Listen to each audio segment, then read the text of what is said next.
Before we begin, if you haven't already, make sure to hit that subscribe button and join our community for more chilling true crime stories. You won't want to miss a single detail of this Kentucky cold case that shocked a small town and haunted its residents for over 2 decades. October in Lebanon, Kentucky, carries particular weight. The air is sharp, filled with the smell of damp leaves and a faint tang of smoke from wood-burning stoves. The town, barely 30,000 strong, sits snug among rolling hills and stretches of farmland that seem endless in the fading light. On some days, the fog rolls off the nearby rolling hills so thickly that headlights vanish into gray nothingness, and the world feels eerily small, contained, and fragile. It was in one of these autumn evenings that the peace of Lebanon would shatter, leaving an ache that lingered for 20 years. Maggie Carter, 17, was the kind of girl everyone noticed without trying. Not for her looks, though her wavy chestnut hair and wide green eyes often drew glances, but for the way she carried herself. She had a laugh that made neighbors glance up from their porches, a steady, confident voice, and a mind that thrived on books, music, and sketching the world in careful detail. Her school friends often joked that she was old beyond her years, which was only partly a joke. Maggie had a thoughtful streak, a quiet intensity that made her both approachable and, to some, a little mysterious. Her family lived on the edge of town, in a modest yellow brick home with ivy creeping up the side. Her father, Tom Carter, worked a local steel mill, a fixture in Lebanon's economy, while her mother, Elaine, managed a small flower shop downtown. The Carters were known in town as polite, hard-working, and just slightly withdrawn, a family you might wave to but rarely invite in for tea. They weren't secretive, but their home carried a certain stillness, as if it absorbed the rhythms of the surrounding town without demanding attention. On the night of October 14, 1999, Maggie had planned that seemed ordinary, almost mundane. She was finishing up homework at her desk when her mother called from the kitchen. "Maggie, don't forget to lock the door if you're heading to the library tonight. And take the umbrella, it might rain."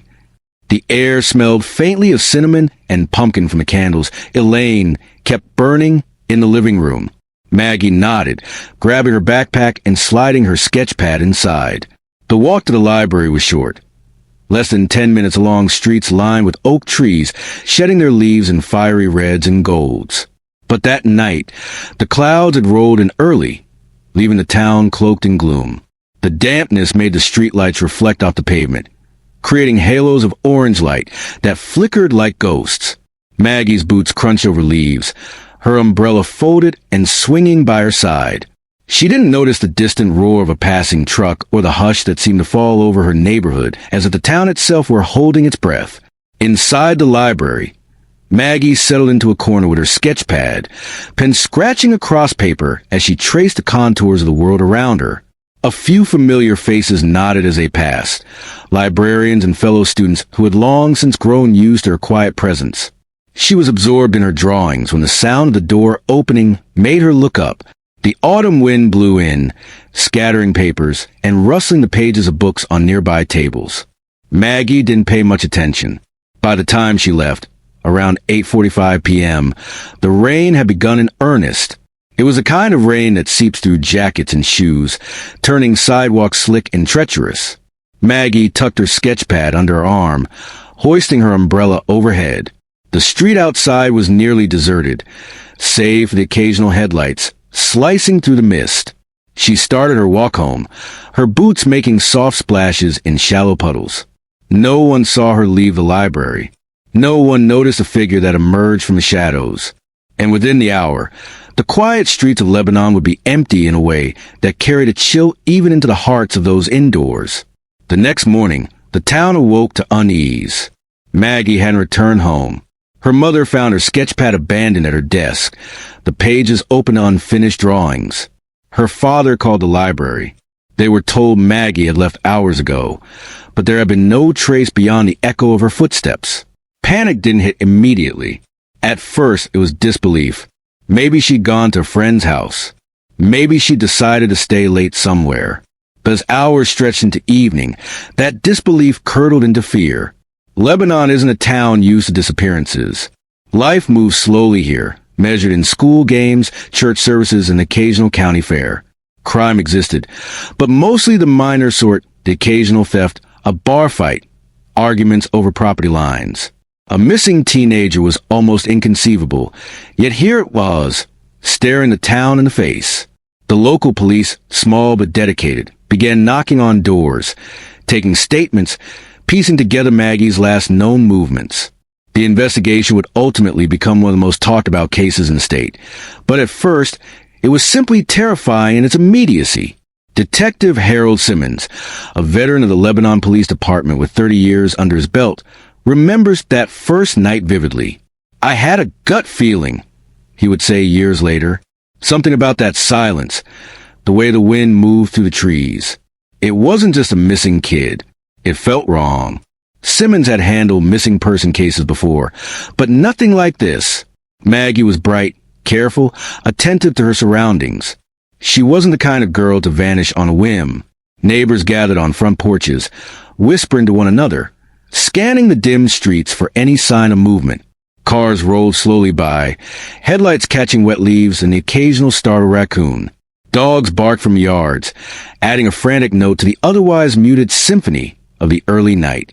Inside the Carter home, Elaine sat rigidly at the kitchen table, staring at the door as if willing Maggie to appear. Tom stood by the window, hands clasped tightly, feeling the crushing weight of helplessness. In the coming days, the entire town will be drawn into the search. Volunteers combed the surrounding woods, calling Maggie's name into wind, ears straining for any reply. Flyers went up at gas stations, grocery stores, and the post office. Each new day without her escalated the tension, threading anxiety and fear through every conversation.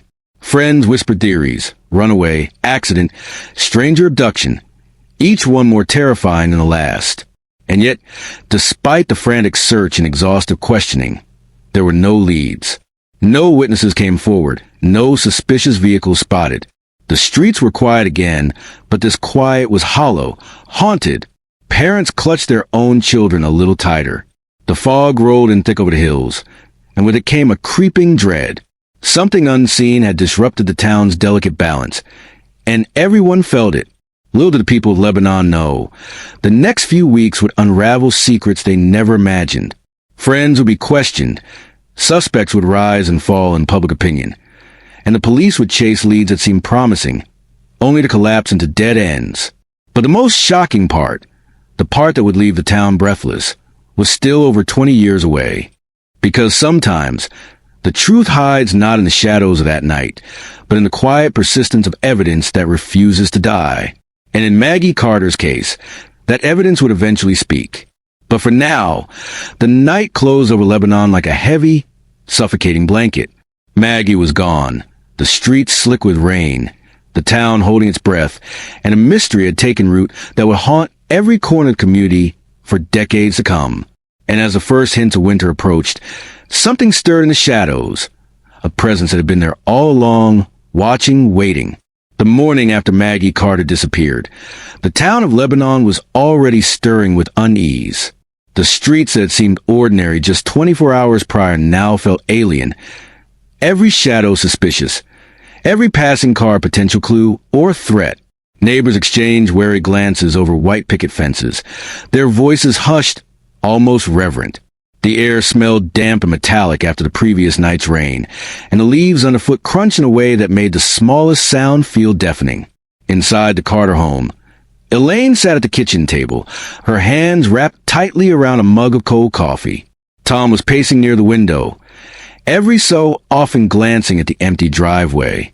The silence between them was tense, broken only by the occasional drip of water from the sink. Neither had slept much. Elaine kept replaying Maggie's last words, the way she grabbed her sketch pad and stepped into the rain. Tom, a man accustomed to the rhythmic clang of steel in the mill, felt utterly powerless against the uncertainty that now gripped his family. By mid-morning, Detective Harold Simmons arrived at the Carter residence, notebook in hand. He was a broad-shouldered man, weathered by decades of small-town crime, yet the weight of this case settled on him immediately. His first words were measured, careful, meant to calm rather than alarm. "Mrs. Carter, Mr. Carter, we'll do everything we can." I just need to know exactly when you last saw Maggie, and if she mentioned anything unusual yesterday. Elaine's voice trembled. She left for the library last night. That's it. She didn't say anything strange. Nothing. She just went. She glanced at the clock, then at the door, as if expecting Maggie to walk back in at any second. Tom added, his voice low and firm. She wouldn't run away. Maggie's careful. She's responsible. She's not like that. Simmons nodded, making notes. He understood the gut feeling Tom described. It was shared by everyone who knew the girl. Maggie wasn't impulsive.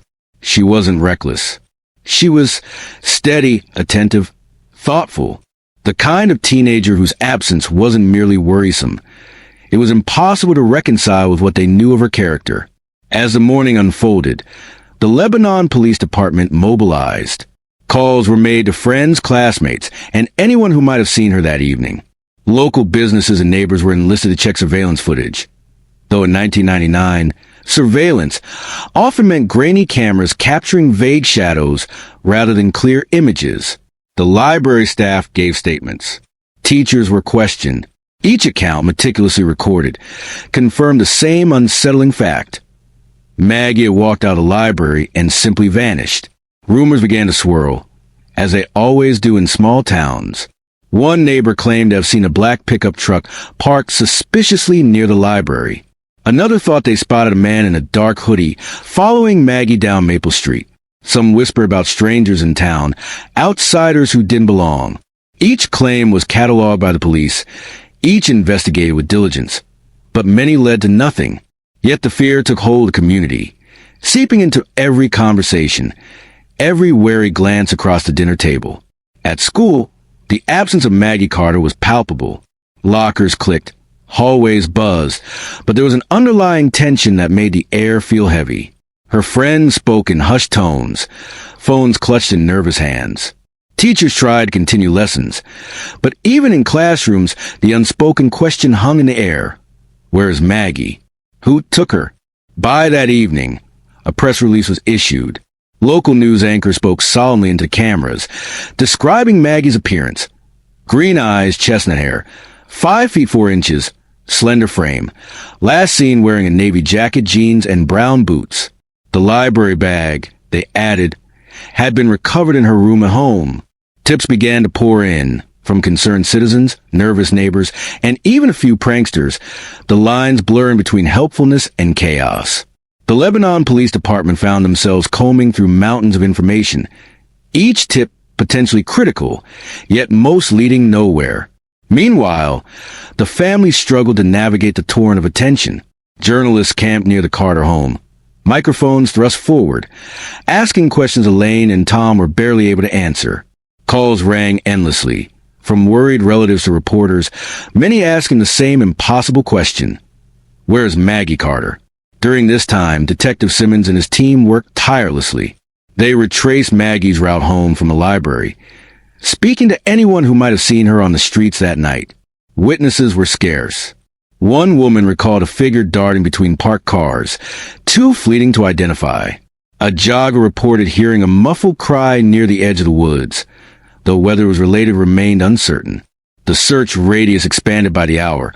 Volunteers in the community joining police in combing fields, creek beds, and wooded areas, their flashlights slicing through the darkness.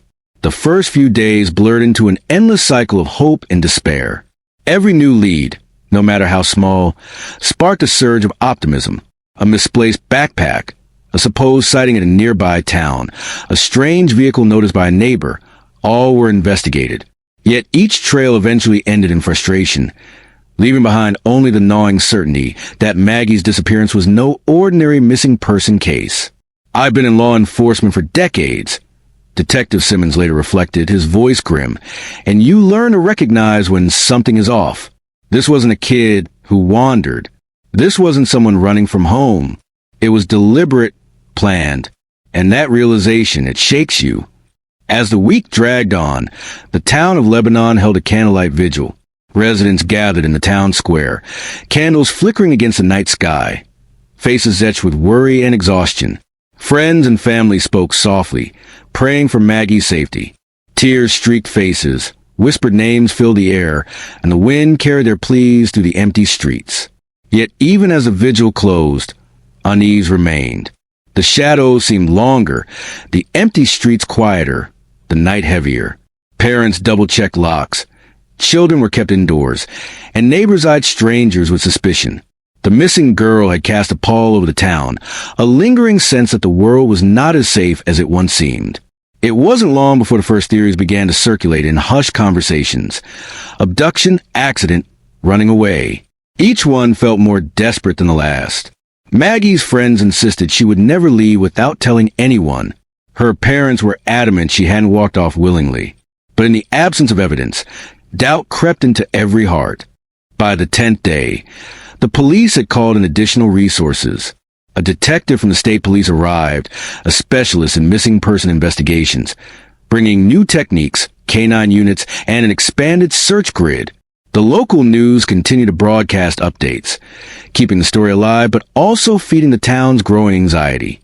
Yet, despite exhaustive efforts, the girl remained unseen, and her absence began to sink into the collective consciousness of Lebanon like a stone dropped into a still pond, ripples extending far and wide, touching every corner of the small community.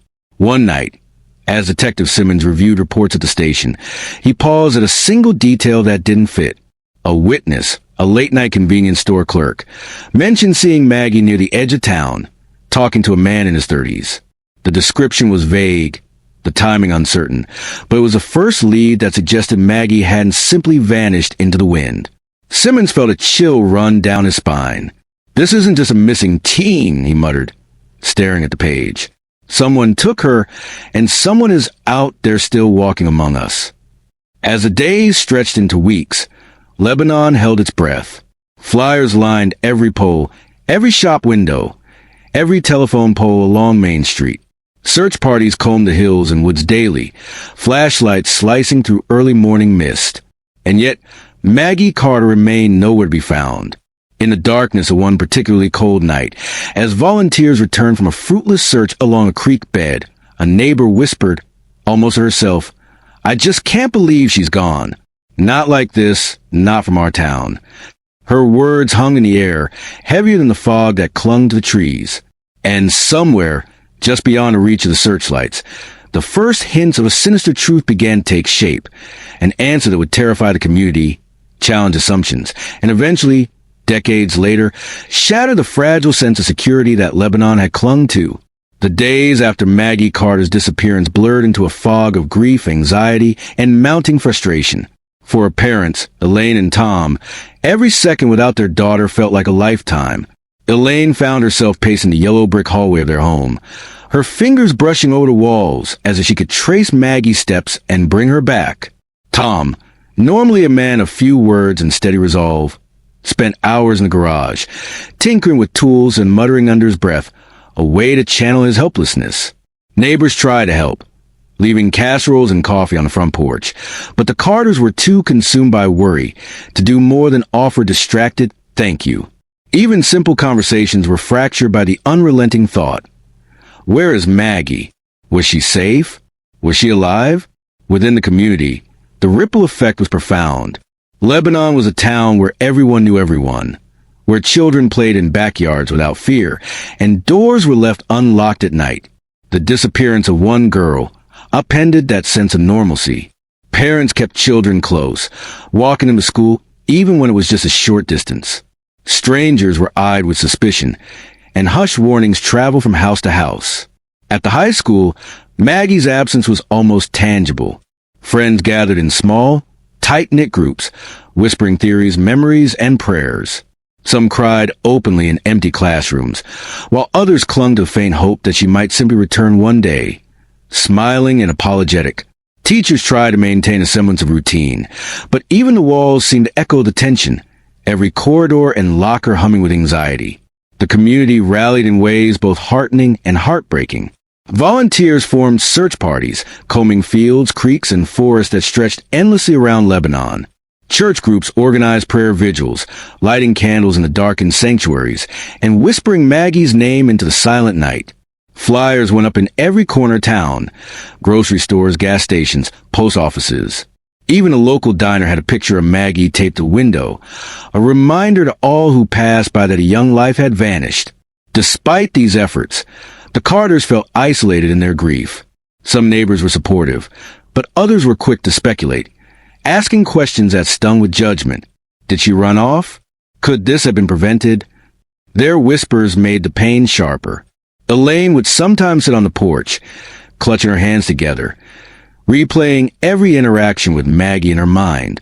She remembered the way Maggie had paused by the window before leaving for the library, the soft, "I'll be back soon," that now felt hauntingly final. Tom, meanwhile, wrestled with a different kind of torment. He tried to occupy himself with work at the steel mill, but every clang of metal echoed Maggie's absence. He replayed his final words to her that evening, wondering if there was something he could have said or done that might have changed everything. His colleagues offered support, but even their words fell hollow against the gaping uncertainty that had taken root in his home. As the investigation continued, the police called community meetings to keep everyone informed. Detective Harold Simmons spoke in a tone that balanced caution with reassurance. "We are doing everything we can," he told a packed town hall. "Searches, tips, canvassing, every lead is being followed. We know how frightening this is. We ask for your patience and cooperation." Despite the detective's professionalism, tension simmered beneath the surface. Rumors began to take on lives of their own. People speculated about possible suspects, neighbors, transit workers, even individuals who had recently moved to town. Every stranger was eyed warily, every vehicle on the road scrutinized. The fabric of trust that had once held Lebanon together was fraying, thread by anxious thread. Friends of Maggie attempted to carry on with normal routines, but each small activity was a reminder of her absence. Football games fell hollow without her cheering from the stands. The school library seemed empty without the click of her boots across the floor, and even the familiar smell of rain-soaked leaves brought a pang of loss. Her teachers tried to engage students with lessons and projects, but their efforts often fell flat against a backdrop of worry. The Carters received an outpouring of support from extended family as well. Aunt Linda traveled from Louisville to help coordinate search efforts, while cousins and friends stayed at the house in shifts to ensure someone was always present. But even surrounded by loved ones, Elaine and Tom felt a creeping loneliness. They were living each day with the same gnawing question: was Maggie hiding, lost, or worse? In the evenings, the Carters would drive through neighborhoods, calling Maggie's name, hoping for a glimpse of her green eyes, her chestnut hair, anything. Each night returned with the same crushing disappointment. Meanwhile, volunteers and law enforcement began expanding the search radius, combing the farmlands and dense woods that surrounded the town. The terrain was unforgiving. Thick underbrush, sudden drops, and winding creeks that made searching a slow, exhausting process. In one particularly desperate search, a local hunter reported spotting a figure darting between trees near an abandoned barn on the outskirts of town. The police rushed to the location, only to find a scarecrow in a collection of fallen branches that suggested nothing more than a trick of the light. Still, the report fueled whispers among residents. Could Maggie have wandered into the woods? Or had someone led her there? Pressure from the media added another layer of complexity. Local newspapers published daily updates, sometimes including speculative details that upset the Carters. Television crews began appearing, cameras rolling as they asked the same impossible questions. While the exposure helped keep Maggie's case in the public eye, it also amplified the family's anxiety, making each passing day feel like a public trial of their parenting and vigilance. By the end of the second week, Lebanon had settled into a tense rhythm. The town continued to search, whisper, and worry, but life had to go on.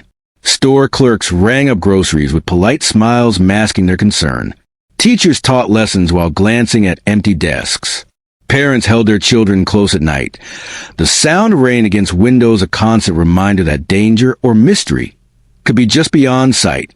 Then came a moment that would haunt the Carters forever. A neighbor, Mr. Harold Jenkins, approached the family with a trembling face. I saw someone near the old mill," he stammered, "late last night. I can't be sure, but it looked like a girl. Maybe it was her." Elaine clutched Tom's arm, hope and fear colliding violently. They called the police immediately, who dispatched officers to investigate. Hours later, the officers returned, solemn. The trail led to nothing. The woods around the mill had been combed thoroughly. There was no sign of Maggie, no footprints, no belongings, no clues. The Carters were left with the same void, their hearts heavy, their hope tempered by despair. And yet, in the darkest corners of Lebanon, whispers began to circulate about strange occurrences in the days before Maggie disappeared. Cars parked in odd places, unfamiliar faces in quiet neighborhoods, shadowy figures glimpsed from second-story windows. Some dismissed these as coincidences, the product of an anxious town seeing threats where none existed. But others, including Detective Simmons, cataloged every detail, believing that the pattern might eventually reveal something the community could not yet see.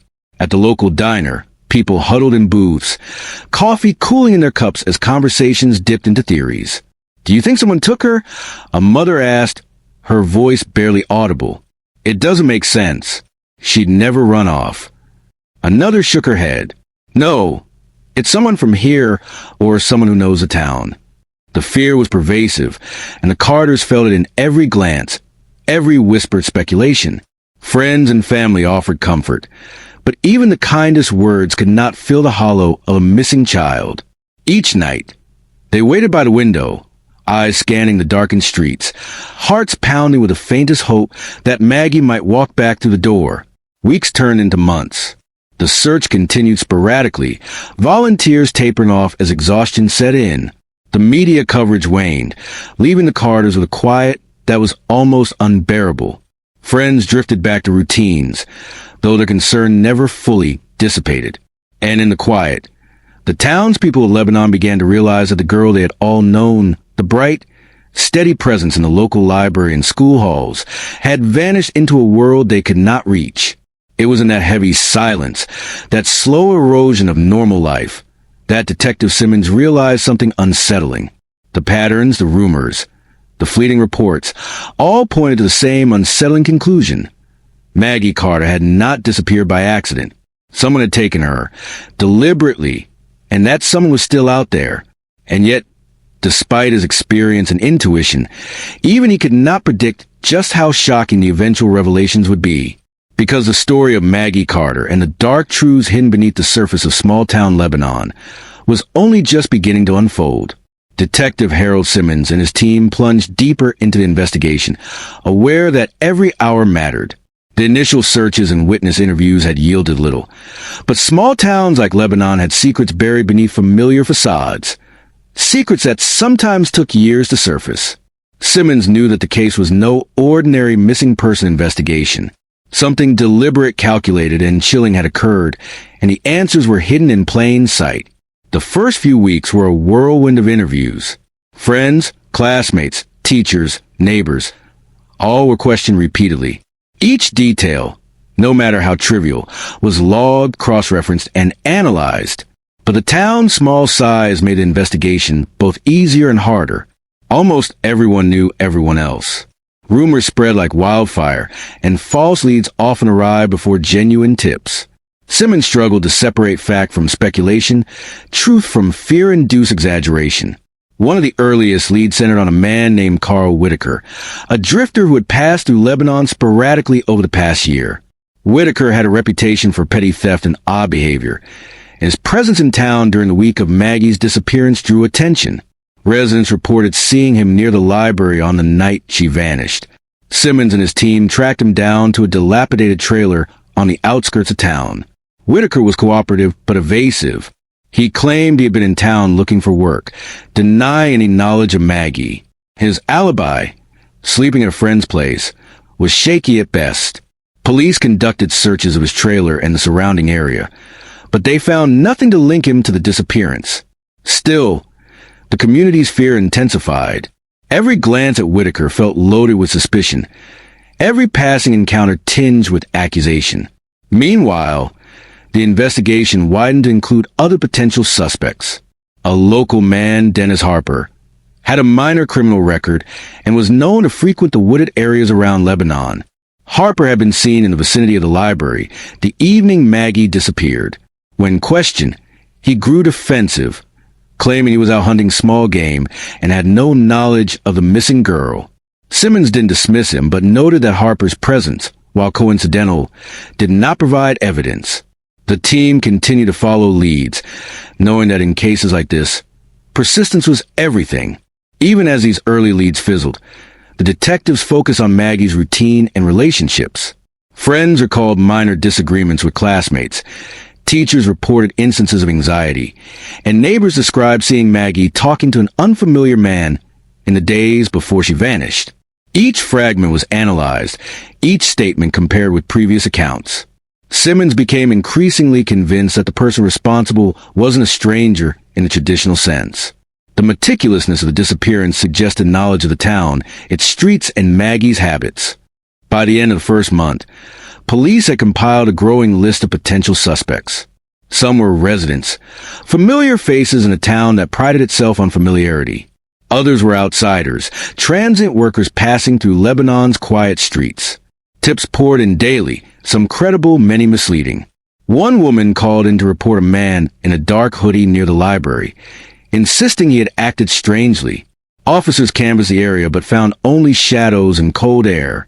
Another report suggested Maggie had been seen hitchhiking along Route 68, a stretch of road lined with dense woods and fields. Investigators checked every angle, but again, nothing concrete emerged.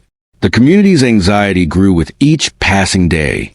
Residents began taking measures to protect their children in ways previously unimagined. Families traveled together. Neighbors watched for unusual activity, and casual strolls became exercises in caution. Every stranger, every car, every passing shadow became a potential threat in the collective imagination. The ripple of fear extended beyond the Carters, infecting the very rhythm of small-town life. In one particularly perplexing lead, an anonymous tip suggested that Maggie might have been lured to a nearby abandoned factory. Officers responded immediately, flashlights cutting through the darkness as they combed the area. The factory's walls were crumbling, graffiti smeared across the brick, and the air smelled of mold and rust.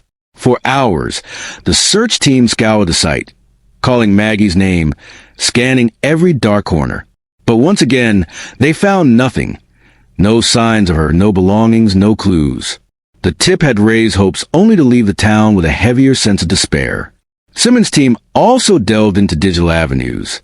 Though it was 1999 and technology was limited, they checked phone records, notes in the library, and Maggie's personal correspondence. Nothing suggested she was planning to run away, meet someone in secret, or act against her usual routines. The evidence pointed to one chilling reality. Maggie had not left of her own accord. Pressure mounted as the investigation continued. Residents began sharing their own theories, some more sinister than others. A mechanic reported seeing a suspicious van parked near the woods behind the high school.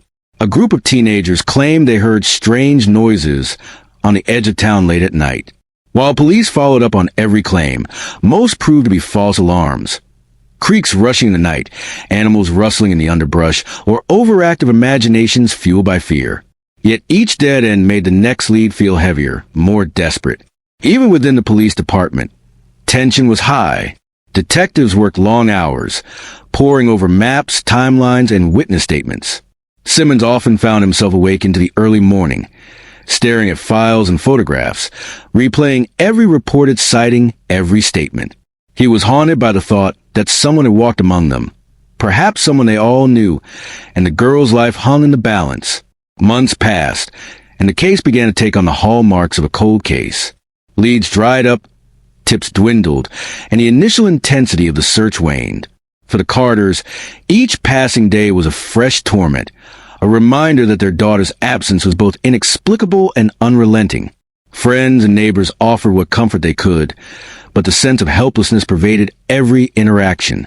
During this period, the town experienced a peculiar mix of vigilance and fatigue. Families continued to protect their children, neighbors kept watch, but life, reluctantly, moved forward. Maggie's empty bedroom, her sketchpad still open to unfinished drawings, became a shrine of absence, a symbol of what the town had lost.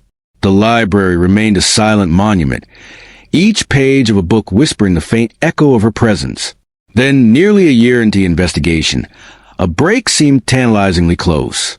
A stranger called the police tip line, claiming to have seen a girl matching Maggie's description near a rural cabin in the neighboring county. Officers responded immediately, combing the property and interviewing the occupants. Hours passed, tension rising with every unanswered question. But once more, the lead ended in disappointment. Maggie was not there. The call, while initially hopeful, only deepened the sense of despair. Despite the string of dead ends, Detective Simmons refused to give up. He revisited old interviews, re-examined evidence, and pressed witnesses for inconsistencies. He felt that somewhere in the pile of statements, reports, and sightings lay the truth. It was a painstaking, frustrating process, one that required patience, intuition, and a relentless belief that Maggie Carter's disappearance was not a mystery without resolution. Even as hope dwindled in the community, Simmons began to notice patterns others had missed. Certain areas, certain individuals, appeared repeatedly across different reports, even if tangentially. A neighbor's casual remark about a dark car parked near the library, a librarian's fleeting observation of someone loitering near the entrance, the hunter's report of movement near the edge of the woods. All these fragments, when assembled, hinted at a geography of Maggie's disappearance that no single clue had revealed alone. The false leads, while frustrating, were essential in shaping the investigation. Each dead end, each misstep, forced detectives to refine their methods, question assumptions, and reconsider possibilities. They learned to differentiate panic-driven rumors from credible reports, to read between the lines of nervous witnesses, and to chase what mattered without losing sight of the human cost. And yet, for all the painstaking work, the months stretched into years. Maggie's absence became a ghost hovering over Lebanon, a constant reminder of a tragedy unresolved. Friends and family began to grapple with the terrifying possibility that she might never return. The town's rhythm was forever altered, replaced by vigilance, suspicion, and a shared grief that no single person could carry alone. But Detective Simmons knew one thing. The truth was still out there. Somewhere, buried in the overlooked corners of the investigation, a clue awaited discovery. A single, overlooked piece of evidence could change everything. And as he reviewed the case files late one night, sipping stale coffee under the harsh fluorescent lights of the station, he felt a spark of certainty that the break in the case was closer than anyone imagined. Because sometimes in the quiet of small towns, the most shocking truths wait patiently, biding their time until someone notices them. And when they finally emerge, they leave no one unshaken. Years slipped by, and Maggie Carter's disappearance slowly transformed from a present crisis into a haunting memory for the town of Lebanon. But for Detective Harold Simmons, the case never faded. Each folder on his desk, each scribbled note from witnesses, remained a constant reminder that Maggie was still out there somewhere, and that someone in town had orchestrated her vanishing. The initial frenzy of leads and tips had long since slowed. Families moved on, schools returned to routines, and news coverage faded. Flyers of Maggie's smiling face yellowed on lampposts, some curling at the edges, fading into background, a town eager but reluctant to remember. Yet the police department refused to let the case die.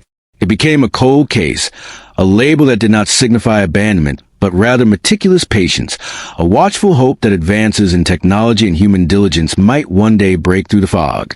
Detective Simmons had always been thorough, but the early investigation had been limited by the tools available in 1999. Forensic technology, while competent, lacked the sophistication that would later become standard. DNA analysis existed but was painstaking and slow. Fingerprints and fibers were cataloged, but without a suspect, they amounted to little more than curiosities in dusty evidence lockers. Still, the police preserved every shred of potential evidence, knowing that someday the right technology could speak where witnesses had remained silent. One key piece of evidence had been recovered early in the investigation. A small scrap of fabric caught on a fence near the library where Maggie was last seen. It was unremarkable at the time, just a fragment of blue denim, but in hindsight, it became one of the most crucial pieces of the puzzle. Officers also cataloged fibers from the abandoned barn on the outskirts of town and the dark areas near the creek beds. At the time, none matched any known individuals or connected directly to a crime scene. They were carefully stored, cataloged, and left to wait. Meanwhile, the social dimension of the case evolved in ways no one could predict. Friends who had once been hopeful now spoke of Maggie in quiet past tense. Neighbors no longer left doors unlocked, and every unfamiliar car or truck became a source of anxiety.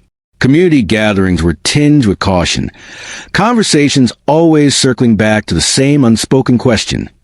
What happened to Maggie Carter? The Carters, resilient yet worn, refused to surrender to despair entirely. Elaine continued tending her flower shop, each bloom a silent prayer for her daughter's safety. Tom returned to the steel mill, his hands raw from labor, channeling grief into routine. Yet neither could escape the shadows of that October evening.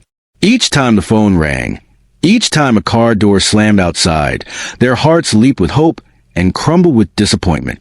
During these years, Detective Simmons revisited the case repeatedly. Advances in forensic science offered him new opportunities. By the early 2000s, DNA testing had improved significantly. Simmons sent fibers and fabric from the original investigation to specialized labs capable of extracting genetic material even from minute traces. The work was painstaking. Days turned into weeks, and weeks into months, each result arriving with cautious optimism, but rarely delivering certainty. One significant breakthrough came from a single, overlooked witness statement. A young boy, now a teenager, had told officers in 1999 that he saw a strange van parked near the creek behind the library shortly before Maggie disappeared. At the time, police had been unable to locate the vehicle or identify the driver. Simmons kept the statement filed, believing it might connect to something larger, something previously unnoticed. When cold case units reviewed the files in later years, the boy's recollection was flagged for re-examination.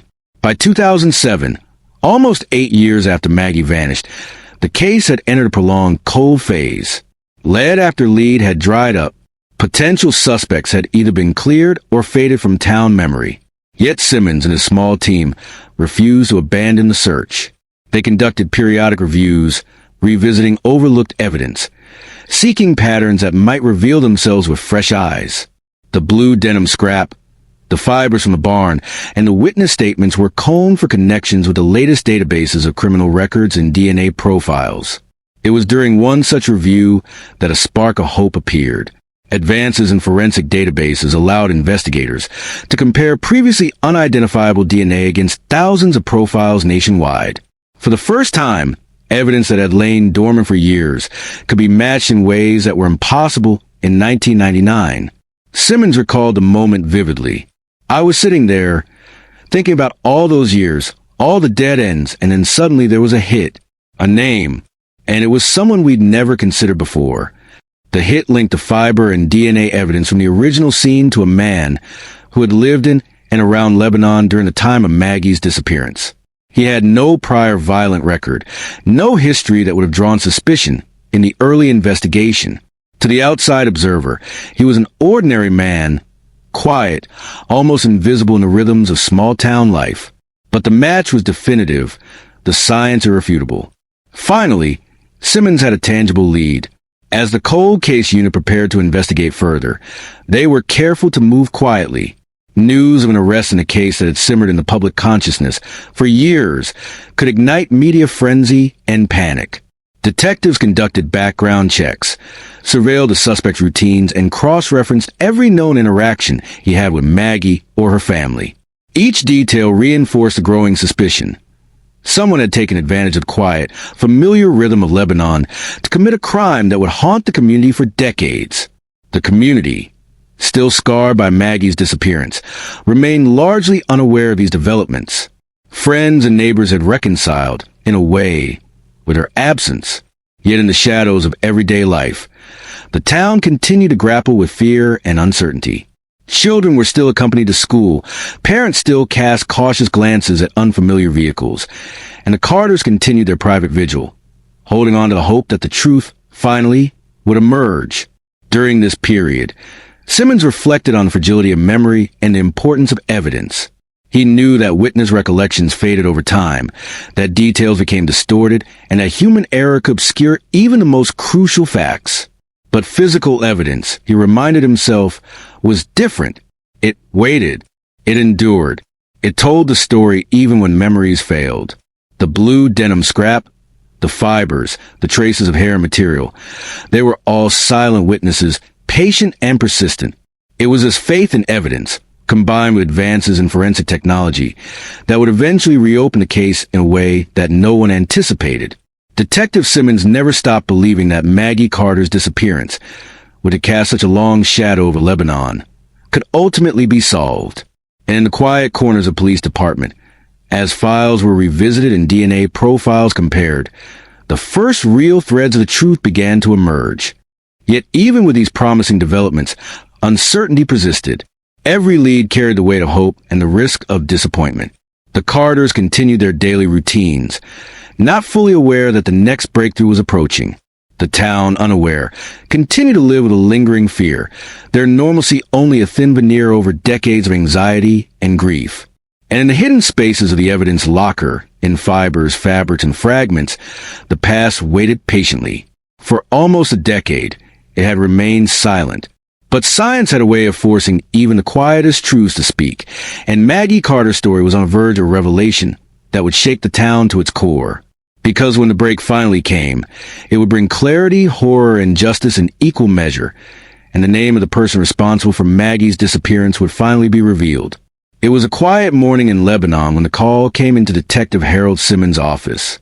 The kind of morning that should have been ordinary, birds chirping in the crisp autumn air, leaves rustling against the sidewalks. But it would be anything but. The DNA match that had appeared months earlier was confirmed, this time beyond doubt. The name associated with the evidence was now known, and the small town would never be the same. The suspect, Gerald Jerry Thompson, was a man who had blended seamlessly into the background of Lebanon life. In his late 40s, stocky, with a mop of graying hair and glasses perched on his nose, he was the kind of neighbor people barely noticed, the guy who mowed his lawn meticulously and offered quiet greetings at the post office. No one suspected he could be involved in the disappearance of a vibrant 16-year-old girl nearly a decade prior. Yet there he was, at the center of it all. Simmons and his team prepared carefully. They knew the arrest had to be executed with precision. Thompson was considered potentially dangerous, and his connection to crime, while backed by forensic science, still required corroborating evidence to withstand scrutiny in court. Surveillance had documented his movements over the past several weeks, and officers had gathered witness statements linking him indirectly to areas Maggie was known to frequent. The arrest took place just as the sun was rising, casting long shadows across the quiet streets. Thompson's house, a modest brick home near the edge of town, looked deceptively peaceful. As the squad approached, the air was thick with anticipation, every step calculated. Simmons could feel the tension in his chest, a mix of dread and determination. Years of waiting, years of dead ends, were about to culminate in this single moment. Police, Gerald Thompson, you're under arrest in connection with the 1999 disappearance of Maggie Carter. The words cut through the morning calm like a knife. Thompson appeared at the doorway, eyes wide, mouth slightly open, as if the world itself had suddenly tilted. There was a long pause, and then a soft, almost incredulous laugh. This can't be happening," he muttered. His voice was calm, eerily so, but the tremor in his hands betrayed him. Officers moved quickly, cuffing him and reading his rights. Thompson's neighbors, awakened by the commotion, gathered on their lawns, whispering and pointing. Faces went pale as the news spread. Thompson? Jerry Thompson? The man they had waved on the street? The neighbor whose kids played with their own? Could he really be the one responsible for Maggie's disappearance? The arrest sent shockwaves through Lebanon. Friends, teachers, and townspeople struggled to reconcile the image of the quiet, unassuming man with the horror of what he had allegedly done. Some refused to believe it, shaking their heads in denial. Others, who had noticed small, unsettling behaviors over the years, felt a chilling sense of confirmation. The whispers that had lingered for years, the vague suspicions that had never formed into accusation, suddenly made sense. And yet, the truth was far darker than anyone had imagined. At the police station, Thompson was questioned under strict supervision. He remained largely silent, responding only when prompted, his demeanor a mixture of defiance and fear. Simmons pressed carefully, aware that the suspect's reactions might provide crucial insight. "Where is Maggie?" Simmons asked, voice firm but controlled. "We have the evidence connecting you. The town has waited long enough. It's time to tell the truth." Thompson's eyes flickered, and for a moment, the mask of calm cracked. I didn't mean for it to go that far," he whispered, almost to himself. Then silence. Investigators continued, methodically unraveling the timeline. They discovered that Thompson had been aware of Maggie's routines, familiar with the streets, and had chosen a moment when the town's attention was elsewhere. He had planned meticulously, covering his tracks and relying on the small-town rhythm to obscure his movements. For 8 years, he had blended into the background, leaving the town haunted by questions, every dead end serving as anonymity. The forensic evidence, painstakingly preserved for years, proved decisive. DNA from a fabric and fibers matched Thompson conclusively. It was irrefutable proof, the kind of certainty that old witness statements could not provide, combined with minor witness recollections placing him in critical areas and inconsistencies in his past behavior. The case against him was airtight. The Carters were notified cautiously. Elaine and Tom arrived at the station, their hearts racing, hands trembling.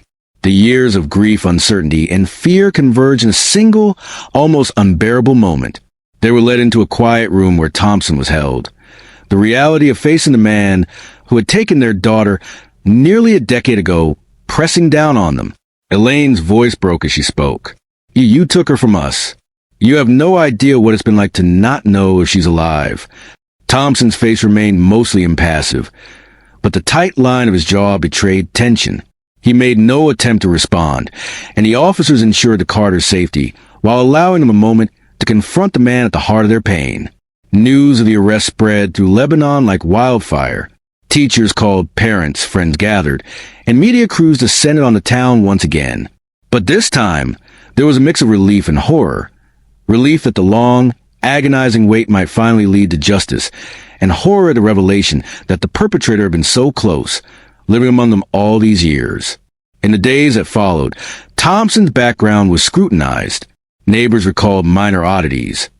The way he would linger near the school library, the strange hours he kept, a peculiar interest in children who were not his own. Nothing had seemed significant at the time. Nothing had raised alarms. But in hindsight, these fragments painted a chilling picture of a predator hiding in plain sight. Detective Simmons, reflecting on the case, noted how critical the preservation of evidence had been. "Without the forensic work done back in 1999, we might never have caught him," he said. "It's a testament to persistence, to patience, and to never letting a case go cold in spirit, even when it seems hopeless." As Thompson awaited trial, the Carters faced a complex mixture of emotions. Relief, at least that their nightmare had a tangible target, mingled with sorrow and rage for the years lost, for the absence of answers when they were desperately needed. The town, too, struggled to reconcile normal life with the knowledge that someone so familiar had caused such pain. Yet even amid the shock, one thought lingered in every mind. The quiet routine of small-town life could no longer be taken for granted. The arrest of Gerald Thompson changed Lebanon forever. Trust had been broken, innocence lost, and a community forced to face the uncomfortable truth that evil sometimes wears the face of ordinary, everyday neighbors. And while justice had finally found a foothold, the emotional scars left by years of uncertainty, fear, and grief would take far longer to heal. The story of Maggie Carter, once a question mark hovering over a town, had a name now, but the journey to closure and the reckoning for the person responsible was only just beginning. The arrest of Gerald Thompson sent waves through Lebanon that took months, even years, to fully settle. For the Carters, life remained irrevocably changed, though the dark cloud of uncertainty that had loomed for nearly a decade had finally lifted. Maggie's disappearance, once an unresolved nightmare, now had a name, a face, and the beginnings of accountability. Elaine Carter spent hours at the library, not among the books themselves, but in the spaces Maggie had loved. The quiet corners by the windows, the shelves where she had lingered over novels and sketch pads. She traced her fingers along the worn edges of the tables, imagining her daughter there, alive and curious, as if the years of absence had not intervened. Tom returned to the steel mill with a quiet determination, his hands steady, but his mind carrying the weight of the past. Together, they began the slow process of reclaiming normal life, though grief remained a constant companion. The town of Lebanon also struggled to process what had transpired. Families gathered in churches and community halls, sharing memories, questions, and quiet prayers for Maggie's safety and eventual return. Conversations that once whispered fear and suspicion now spoke of resilience, of vigilance, and of the necessity of community. People who once doubted or speculated found themselves reflecting on the subtle signs they had overlooked, the ordinary moments that had masked something sinister. Maggie's story became a cautionary tale in the town, a reminder that appearances could deceive and that even the most ordinary neighbor could harbor darkness. Parents held their children closer. Schools implemented more stringent safety measures, and the collective awareness of personal security became part of the everyday rhythm. The town's innocence had been fractured, but in its place arose a cautious wisdom born of hard experience. For Detective Simmons and his team, the case reaffirmed the value of persistence. Cold cases, no matter how long dormant, could yield to patience, diligence, and the advancements of forensic science. Every fiber, every scrap of evidence, every overlooked witness statement mattered. The arrest of Thompson was not just a triumph of law enforcement. It was a vindication of years of unwavering commitment to justice. In the courtroom, the trial drew national attention.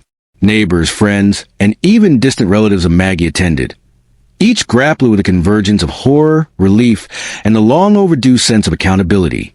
Witnesses recounted details from the investigation, and forensic experts explained the DNA and fiber matches that had ultimately led to Thompson's arrest. The proceedings were intense, emotional, and at times overwhelming, but they provided the Carters with a sense of resolution they had long been denied. Throughout the trial, Elaine and Tom discovered a quiet strength they hadn't realized existed. They testified not with anger alone, but with clarity, recounting the details of Maggie's routines, the years of waiting, and the unrelenting hope that had carried them through. Their words resonated with the courtroom, a testament to parental love enduring against incomprehensible odds. When the verdict finally arrived, it was met with an intense mixture of relief and sorrow. Thompson was found guilty on multiple counts related to Maggie's abduction. Justice, delayed but definitive, had been served. The Carters wept, hugged, and held on to each other, knowing that while nothing could restore the lost years, the truth had finally emerged, allowing them a measure of closure. In the weeks and months that followed, the town slowly returned to a semblance of normalcy. Children played again in backyards, though with a renewed awareness of their surroundings. The library restored its sense of quiet routine, and Maggie's friends carried her memory in their conversations, sketches, and personal reflections. The Carters began attending community events, speaking quietly about safety, awareness, and importance of vigilance, turning their personal tragedy into lessons for others. Yet even as life moved forward, the shadow of those 8 years remained. Elaine sometimes paused by Maggie's empty bedroom, fingers brushing the dust on her sketch pad, imagining the laughter and stories that could have filled it. Tom occasionally stood at the edge of the fields, watching the trees sway in the wind, thinking of the countless days spent searching, hoping, and fearing. And Detective Simmons, reflecting on the case in the quiet of his office, understood that some wounds, while never fully healed, could at least rest knowing that justice had been served. The story of Maggie Carter became etched in the memory of Lebanon. It was a story of fear and uncertainty, of loss and patience, of resilience and unyielding hope. The arrest of Gerald Thompson shocked the community, but also restored a measure of faith in the systems of justice, in the perseverance of those who refused to give up, and in the idea that even the darkest mysteries can eventually be illuminated. For the Carters, the future remained uncertain, but it was theirs to shape once more. They carried Maggie in their hearts every day, honoring her memory through quiet strength, through advocacy, and through the simple act of living with intention. The small town of Lebanon, forever marked by the tragedy, learned that while evil can hide behind familiar faces, truth has a persistence all its own, waiting patiently for those who refuse to look away.